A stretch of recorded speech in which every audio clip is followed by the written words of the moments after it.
بسم اللہ الرحمن الرحیم۔ پیارے دوستو السلام علیکم۔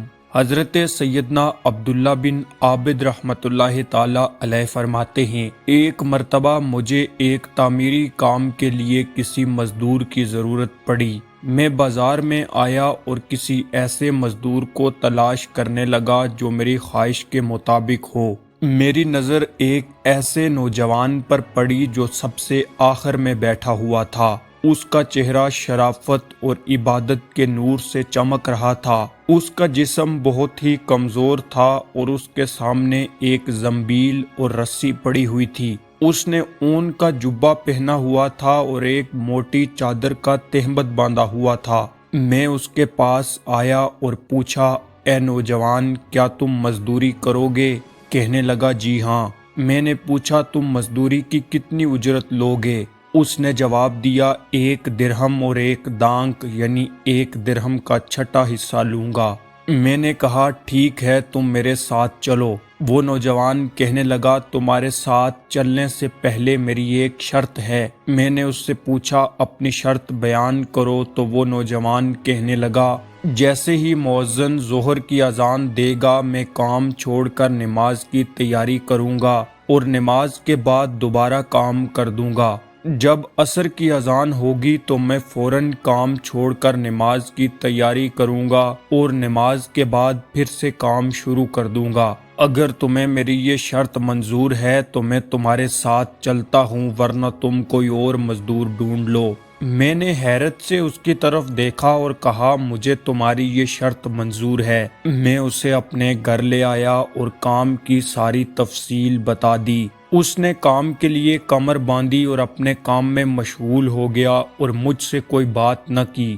جب مؤذن نے ظہر کی اذان دی تو اس نے مجھ سے کہا، اے عبداللہ، مؤذن نے اذان دے دی ہے۔ میں نے کہا، آپ جائیے اور نماز کی تیاری کیجیے۔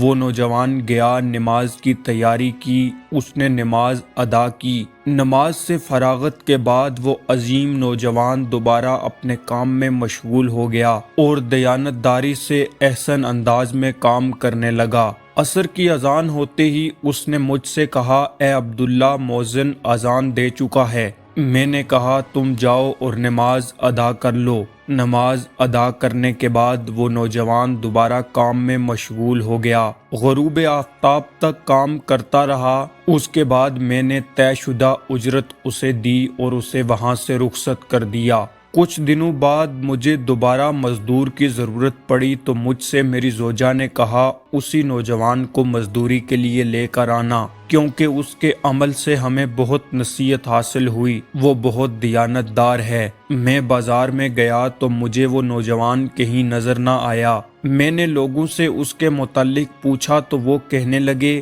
کیا آپ اسی کمزور سے نوجوان کے بارے میں پوچھ رہے ہیں جو سب سے آخر میں بیٹھتا ہے؟ میں نے کہا، جی ہاں، میں اسی کے متعلق پوچھ رہا ہوں۔ تو مجھے لوگوں نے بتایا کہ وہ تو صرف ہفتہ کے دن آتا ہے، اس کے علاوہ وہ کسی دن کام نہیں کرتا۔ لوگوں کی یہ بات سن کر میں حیران ہوا، لیکن واپس آ گیا اور ہفتے کا انتظار کرنے لگا۔ اس کے بعد ہفتہ کے دن دوبارہ بازار کی طرف گیا تو میں نے اس پرکشش و عظیم نوجوان کو اسی جگہ موجود پایا۔ میں اس کے پاس گیا اور اس سے پوچھا، کیا تم مزدوری کرو گے؟ اس نے کہا، جی ہاں، لیکن میری وہی شرط ہوگی جو میں نے پہلے بتائی تھی۔ میں نے کہا، اے نوجوان، مجھے تمہاری شرط منظور ہے، تم میرے ساتھ چلو۔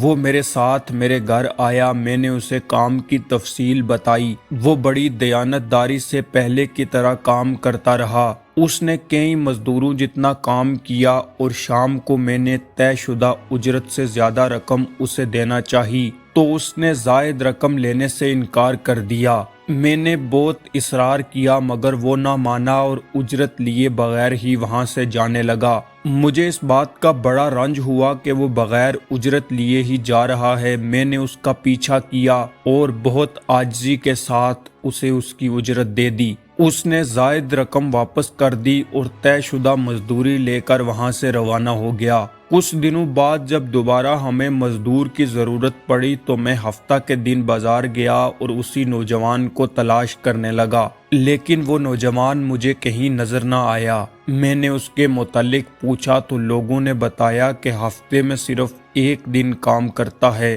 اور وہ مزدوری میں 1 درہم اور 1 دانک یعنی 1 درہم کا چھٹا حصہ اجرت لیتا ہے۔ وہ روزانہ 1 دانک اپنے استعمال میں لاتا ہے۔ آج وہ بیمار تھا اس لیے نہیں آیا۔ میں نے پوچھا وہ کہاں رہتا ہے؟ لوگوں نے بتایا کہ وہ فلاں مکان میں رہتا ہے۔ میں اس کے مکان میں پہنچا تو دیکھا کہ وہ ایک بڑھیا کے مکان میں موجود تھا۔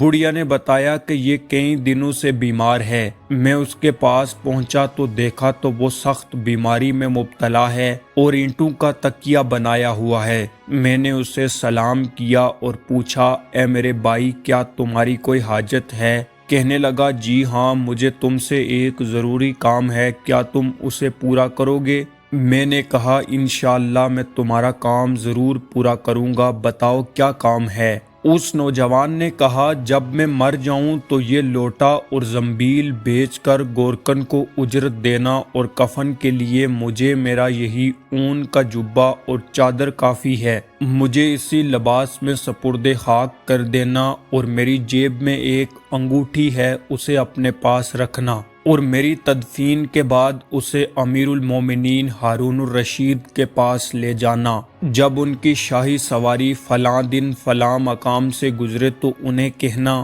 میرے پاس آپ کی ایک امانت ہے، پھر انہیں یہ انگوٹھی دکھا دینا، وہ خود ہی تمہیں اپنے پاس بلا لیں گے۔ اس بات کا خیال رکھنا کہ یہ کام میری تدفین کے بعد ہی کرنا۔ میں نے کہا، ٹھیک ہے، میں تمہاری وصیت پر عمل کروں گا۔ اس کے ساتھ باتیں کرتے ہوئے ہی اس عظیم نوجوان کی روح قفس عنصری سے پرواز کر گئی۔ مجھے اس کی موت کا بہت دکھ ہوا۔ میں نے اس کی وصیت کے مطابق اس کے کفن دفن کا بندوبست کیا اور پھر انتظار کرنے لگا کہ خلیفہ ہارون الرشید کی سواری کس دن نکلتی ہے۔ جب وہ دن آیا تو میں راستے میں بیٹھ گیا۔ امیر المومنین جاہ جلال کے عالم میں ہزاروں شہ سواروں کے ساتھ بڑی شان و شوکت سے چلے آ رہے تھے۔ جب ان کی سواری میرے قریب سے گزری تو میں نے بلند آواز سے کہا، اے امیر المومنین، میرے پاس آپ کی ایک امانت ہے۔ پھر میں نے وہ انگوٹھی دکھائی۔ انہوں نے انگوٹھی دیکھ کر حکم دیا کہ اسے ہمارے مہمان خانے میں لے جاؤ۔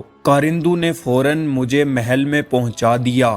جب خلیفہ ہارون الرشید کی واپسی ہوئی تو انہوں نے مجھے اپنے پاس بلایا، باقی تمام لوگوں کو باہر جانے کا حکم دیا۔ اس کے بعد خلیفہ نے مجھ سے پوچھا، تم کون ہو؟ میں نے کہا، میرا نام عبداللہ بن فرج ہے۔ انہوں نے پوچھا، تمہارے پاس یہ انگوٹھی کہاں سے آئی؟ میں نے اس عظیم نوجوان کا سارا واقعہ خلیفہ ہارون الرشید کو سنا دیا۔ یہ واقعہ سننا تھا کہ خلیفہ ہارون الرشید اس قدر روئے کہ مجھے ان پر ترس آنے لگا۔ جب ان کی ہچکی بندی تو وہ میری طرف متوجہ ہوئے تو میں نے ان سے پوچھا، اے امیر المومنین، اس نوجوان سے آپ کا کیا رشتہ ہے؟ تو آپ رحمت اللہ تعالی علیہ نے آنسو بہاتے ہوئے مدھم سی آواز میں جواب دیا، وہ میرا بیٹا تھا۔ میں نے یہ بات سن کر حیرت سے پوچھا، اس کی یہ حالت کیسے ہوئی؟ تو خلیفہ ہارون الرشید نے کہا، وہ مجھے خلافت ملنے سے پہلے پیدا ہوا تھا۔ ہم نے اس کی خوب نیک ماحول میں پرورش کی۔ اس نے قرآن کا علم سیکھا۔ پھر جب مجھے خلافت کی ذمہ داری سونپی گئی تو اس نے مجھے چھوڑ دیا اور میری دنیاوی دولت سے کوئی فائدہ حاصل نہ کیا۔ وہ اپنی ماں کا بہت زیادہ فرما بردار تھا۔ میں نے اس کی ماں کو ایک انگوٹھی دی جس میں بہت ہی قیمتی یاقوت تھا اور اس سے کہا کہ یہ میرے بیٹے کو دے دو تاکہ بوقت ضرورت بیچ کر اپنی حاجت پوری کر سکے۔ اس کے بعد نہ جانے وہ ہمیں چھوڑ کر کہاں چلا گیا اور ہمیں اس کے متعلق بالکل کوئی معلومات نہ مل سکیں۔ آج تم نے جب اس کے متعلق بتایا تو پھر آپ رحمت اللہ تعالی علیہ رونے لگے اور کہا، آج رات تم مجھے اس کی قبر پر لے چلنا۔ جب رات ہوئی تو ہم دونوں اس کی قبر پر پہنچے اور خلیفہ ہارون الرشید اس کی قبر پر بیٹھ گئے اور زاروں قطار رونا شروع کر دیا اور پھر روتے روتے ساری رات گزار دی۔ جب صبح ہوئی تو ہم واپس وہاں آ گئے۔ آپ رحمت اللہ تعالی علیہ مجھ سے فرمانے لگے، تم روزانہ رات کے وقت میرے پاس آیا کرو، ہم دونوں اس کی قبر پر جایا کریں گے۔ اس کے بعد میں ہر رات خلیفہ کے پاس جاتا اور وہ میرے ساتھ قبر پر آتے اور رونا شروع کر دیتے۔ حضرت سیدنا عبداللہ فرماتے ہیں، مجھے معلوم نہ تھا کہ وہ نوجوان خلیفۃ المسلمین ہارون الرشید کا شہزادہ ہے۔ مجھے تو یہ اس وقت معلوم ہوا جب خود خلیفۃ المسلمین نے مجھے یہ بات بتائی کہ وہ میرا بیٹا تھا۔ پیارے دوستو، یہ ایک ایسے نوجوان کی کہانی ہے کہ جس نے جاہ و جلال، دولت، شہرت، عزت، حکومت، حتیٰ کہ خلیفۃ المسلمین کے بیٹے کی حیثیت سے بھی اپنے آپ کو پسند نہ کیا اور یوں اللہ کے ڈر اور خوف سے خلوت نشینی کی زندگی اختیار کی اور پھر دن بھر کو کام کرتا اور شام کو جو اجرت ملتی اس پر رہ کر گزارا کر لیتا تھا۔ ہم امید کرتے ہیں کہ آپ کو ہماری یہ ویڈیو پسند آئی ہوگی۔ ویڈیو پسند آنے کی صورت میں اسے لائک کر کے اپنے دوستوں کے ساتھ شیئر کر دیجئے۔ مزید ایسی ہی معلوماتی ویڈیوز کے لیے ہمارے چینل کو سبسکرائب کر لیجئے۔ آپ سے ملاقات ہوتی ہے اسی طرح کی ایک اور نئی ویڈیو میں، تب تک کے لیے اللہ حافظ۔